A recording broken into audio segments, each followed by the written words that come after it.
Hi friends बर्तमान आपण माने जानथिबे जो आरटी पारदर्शी अंडर रे जो माने भी फॉर्म फिलअप करथिले तांकर जो एडमिशन पीरियड अबिका एक्सटेंड हो जाइछि जोटा कि 26 तारिख जाके थिला ना सॉरी जोटा कि हला हमरो 27 मार्च रु 6 अप्रैल जाके थिला बर्तमान हला 26 तारिख 26 अप्रैल जाके एक्सटेंड हो जाइछि कारण बहुत पिला एडमिशन करि पार नथिले तो सेति में से माने अपील करथिले तांको अपील को एक्सेप्ट करा जाइछि एवं ताको डेटा को एक्सटेंड करा जाइछि 26 अप्रैल 2024 जाके।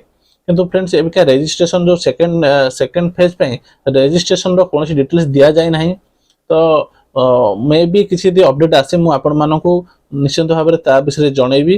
तो वर्तमान सुधा हमको किसी अपडेट नाही सुनाइतला कहैतला कि 10 तारिख रे सेकंड फेज पे डिक्लेरेशन हबो किंतु वर्तमान एडमिशन डेट जेहेतु घुंची जाइछि जेहेतु एक्सटेंड हो जाइछि तो ता विषय किसी अपडेट मिली नाही।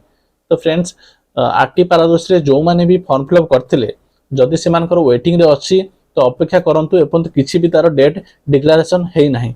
तो निश्चित भाव में डेट डिक्लेरेशन हेने आपण माने निश्चित भाव में मो चैनल रु से वीडियो मु अपलोड कर देबे आपण माने देखिना बुझी पारिबे। तो फ्रेंड्स आशा करछि ए वीडियो आपण मानक पय एक इन्फॉर्मेटिव वीडियो हेतियो। ए टाइप रो नुवा नुवा टेक्निकल वीडियो देखिया पय पसंद करथले आपण मो चैनल को सब्सक्राइब कर रखंतु। फ्रेंड्स पुणी देखाबा आउ एक नुवा वीडियो हेतो सेति बंत जय जगन्नाथ।